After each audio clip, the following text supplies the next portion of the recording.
स्वागत है आप सभी का माया एकेडमी यूट्यूब चैनल पे। आज की डेट है 19 नवंबर 2022 और हम प्रीलिम एग्जामिनेशन से संबंधित अपने डेली करंट अफेयर्स की सीरीज को आगे बढ़ाएंगे। आज हम दो टॉपिक के ऊपर चर्चा करने वाले हैं। इसमें हमारा पहला टॉपिक होगा कार्बन बॉर्डर टैक्स से संबंधित और दूसरा टॉपिक होगा national investment and infrastructure fund से संबंधित आर्टिकल को डिस्कस करेंगे। देखिए, हमारा पहला टॉपिक है कार्बन बॉर्डर टैक्स। इसको जो प्रस्तुत किया गया था वो यूरोपीय यूनियन के द्वारा प्रस्तुत किया गया है। कहां पे? तो COP 27 में, जिसका आयोजन शर्म अल शेख में हो रहा है। इस टैक्स का विरोध भारत सहित बहुत सारे देशों ने किया है। क्यों किया है, इसको आगे समझेंगे। इससे पहले समझ लेते हैं कि कार्बन बॉर्डर टैक्स होता क्या है। तो ये किसी उत्पाद के उत्पादन से उत्पन्न कार्बन उत्सर्जन की मात्रा के आधार पर आयात पर एक शुल्क है जो उत्सर्जन को हतोत्साहित करता है। कहने का मतलब यह है कि अगर कोई प्रोडक्ट, मान लीजिए कोई प्रोडक्ट, इस प्रोडक्ट के द्वारा अगर ग्रीन हाउस गैसों का उत्सर्जन होता है तो यदि इस प्रोडक्ट को यूरोपीय यूनियन में भेजा जाएगा, आयात किया जाएगा, तो उस पर टैक्स लगाया जाएगा जिसको बोला जाता है कार्बन बॉर्डर टैक्स। यह प्रस्ताव यूरोपीय यूनियन के ग्रीन डील का हिस्सा है, यूरोपीय ग्रीन डील का हिस्सा है। इसको कब लाया गया था? 2020 में लाया गया था। इसका मुख्य उद्देश्य क्या है कि यूरोप को जलवायु तटस्थ महाद्वीप बनाने का प्रयास करना। कब तक? 2050 तक। यानी यूरोपीय ग्रीन डील के अनुसार यूरोप को 2050 तक पहला जलवायु तटस्थ महाद्वीप बनाने का प्रयास करना है। कार्बन बॉर्डर टैक्स एक राष्ट्रीय कार्बन टैक्स है। यह राष्ट्रीय कार्बन टैक्स एक ऐसा शुल्क है जो देश के भीतर किसी भी कंपनी पर लगाई जाती है जो क्या करती है? जीवाश्म ईंधन को जलाती है। यदि किसी कंपनी के द्वारा जीवाश्म ईंधन का उपयोग किया जाता है और उसके द्वारा ग्रीन हाउस गैसों का उत्सर्जन होता है तो उस पर यह एक टैक्स लगाया जाता है जिसको बोला जाता है नेशनल कार्बन टैक्स। ये उसी का एक हिस्सा है, एक पार्ट है कार्बन बॉर्डर टैक्स। इसका विरोध क्यों किया गया था तो ये भी देख लीजिए।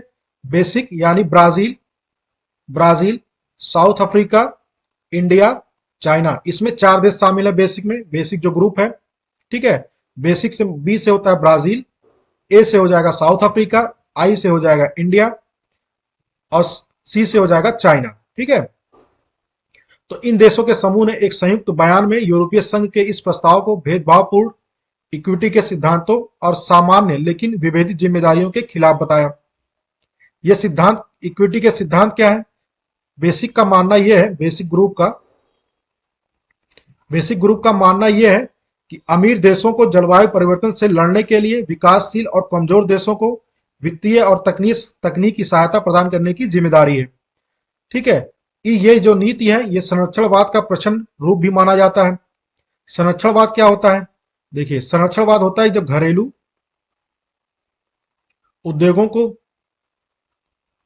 उद्योगों की सहायता के लिए अंतरराष्ट्रीय व्यापार पर प्रतिबंध लगाया जाता है या उसको प्रतिबंधित किया जाता है, तो उसको बोलते हैं संरक्षणवाद। इससे जोखिम यह है कि संरक्षणवादी उपकरण बन जाएगा जो स्थानीय उद्योगों को कथाकथित हरित संरक्षणवाद में विदेशी प्रतिस्पर्धा से बचाता है। कहने का तात्पर्य इसका यह है कि जैसे मान लीजिए यूरोपीय यूनियन का कोई कंपनी है जो प्रोडक्ट बनाती है, ठीक है। किसी कंपनी ए के द्वारा अगर एक्स नाम का कोई प्रोडक्ट बनाया जाएगा तो यूरोपीय यूनियन इस कंपनी के इस प्रोडक्ट को क्या करेगी? ग्रीन प्रोडक्ट नाम दे देगी, ठीक है। वहीं विदेश से अगर किसी सामान को भेजा जाता है तो क्या करेगी यूरोपीय यूनियन? उसको बोलेगी कि आपके इस प्रोडक्ट के द्वारा ग्रीन हाउस गैसों का उत्सर्जन होता है, इसीलिए हम इस पर आयात शुल्क लगाएंगे, जिसको बोला है कार्बन बॉर्डर टैक्स लगाएंगे।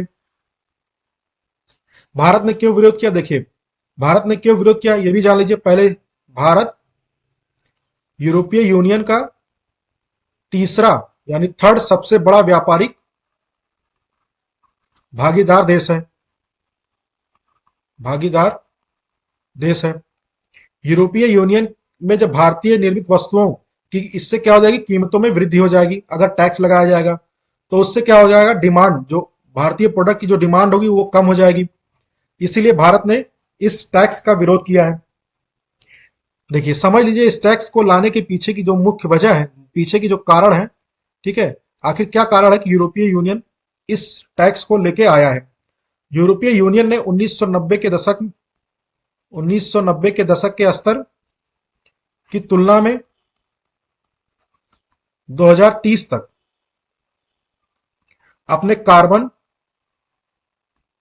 उत्सर्जन में कम से कम 55% की कटौती करना चाहता है। ठीक है, 1990 के स्तर से 2030 तक कार्बन उत्सर्जन में 55% की कटौती करना चाहता है कौन? यूरोपीय यूनियन। लेकिन अभी तक मात्र इसमें 24% की ही गिरावट आई है। और यूरोपीय यूनियन का क्या कहना है? यूरोपीय यूनियन का कहना है कि जो बाहर से वस्तुएं आयात की जाती हैं उससे ग्रीन हाउस गैसों के उत्सर्जन में कितने परसेंट की हिस्सेदारी है? 20% की हिस्सेदारी होती है जो वस्तुएं बाहर से आयात की जाती हैं। तो इसीलिए इस टैक्स को यूरोपीय यूनियन के द्वारा लेके आया गया है।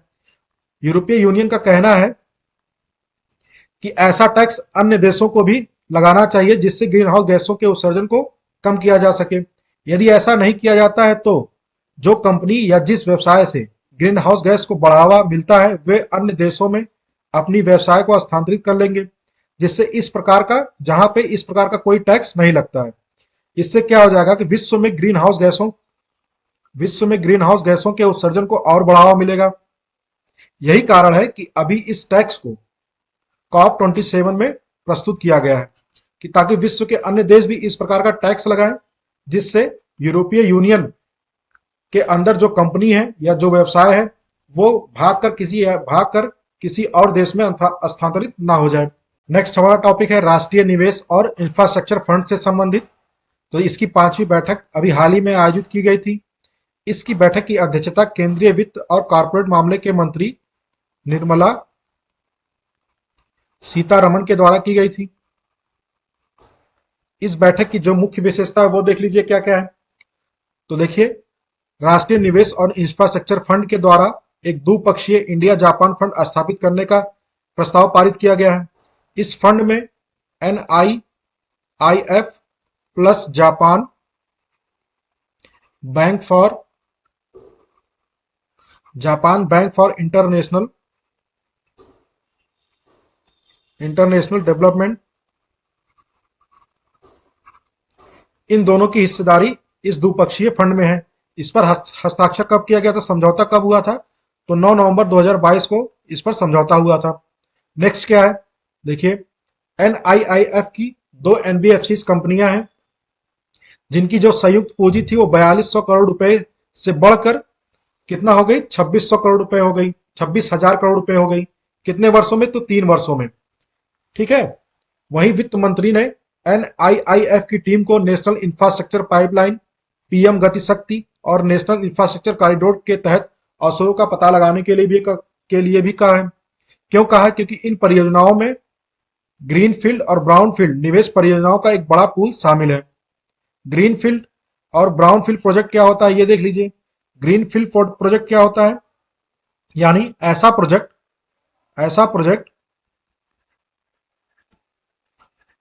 प्रोजेक्ट जो क्या हो, एकदम से नया हो, एक नया प्रोजेक्ट हो। ठीक है, यानी जो पहले से ना चली आ रही हो वैसे प्रोजेक्ट को बोलते हैं ग्रीन प्रोजेक्ट। जबकि ब्राउन फील्ड प्रोजेक्ट किसको बोलते हैं? ऐसे प्रोजेक्ट को जिससे मॉडिफाइड या अपग्रेड किया जाता है। तो वैसे प्रोजेक्ट को बोलते हैं ब्राउन फील्ड। जबकि ग्रीन फील्ड प्रोजेक्ट को बोलते हैं मतलब ऐसा प्रोजेक्ट जो बिल्कुल से नया हो। ठीक है, तो वही वित्त मंत्री ने NIIF की टीम को नेशनल इंफ्रास्ट्रक्चर पाइपलाइन, PM गति शक्ति और नेशनल इंफ्रास्ट्रक्चर कॉरिडोर के तहत अवसरों का पता लगाने के लिए कहा है, जिससे इन प्रोजेक्ट में क्या किया जा सके? निवेश किया जा सके। वर्तमान में देखिए ये 3 फंड को मैनेज करता है। वो 3 फंड कौन से हैं? पहला है मास्टर फंड। मास्टर फंड में क्या होता है? कौन इंफ्रास्ट्रक्चर सेक्टर जैसे सड़क, बंदरगाह, हवाई अड्डे, बिजली आदि के परिचालन में निवेश करना होता है।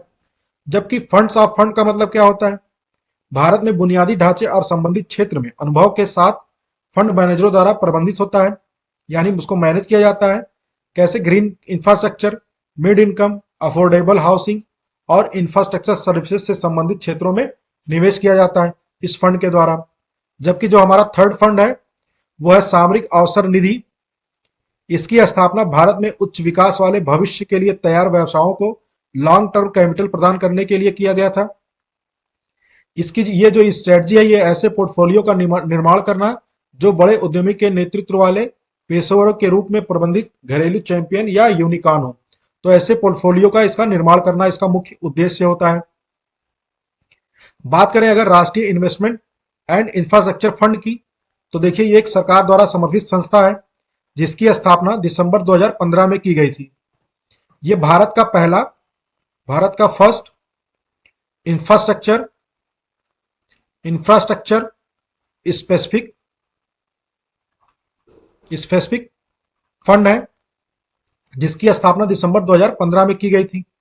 इसका काम क्या है कि देश में बुनियादी ढांचे को दीर्घकालिक पूंजी प्रदान करने के लिए स्थापित किया गया है। इस फंड में जो सरकार की हिस्सेदारी है वो 49% है, जबकि विदेशी और घरेलू निवेशकों के पास बाकी हिस्सेदारी है। राष्ट्रीय निवेश और इंफ्रास्ट्रक्चर फंड ये अपने 3 फंडों के माध्यम से 4.3 बिलियन अमेरिकी डॉलर से अधिक की पूंजी का प्रबंधन करता है। वहीं और देख लीजिए, इसकी स्थापना जब की गई थी तो अगस्त 2015 में आर्थिक मामलों के विभाग के द्वारा, ठीक है, अगस्त 2015 में आर्थिक मामलों के विभाग के द्वारा की गई थी। यह विभाग किसके अंतर्गत आता है? तो वित्त मंत्रालय के अंतर्गत आता है। वित्त मंत्रालय के अंतर्गत आता है। इस फंड के जो चेयरपर्सन है वो कौन है वर्तमान में? चेयरपर्सन, तो इसके चेयरपर्सन है टीवी मोहनदास पाई। जबकि सीईओ कौन है? तो उनका नाम है सुजॉय बोस। ये इसके सीईओ हैं। चेयरपर्सन है टीवी मोहनदास पाई। जबकि अध्यक्षता किसके द्वारा की जाती है? तो वित्त मंत्री के द्वारा इसकी अध्यक्षता की जाती है। तो ये रहा हमारा आज का पूरा discussion. So thank you very much for watching my daily current affair series.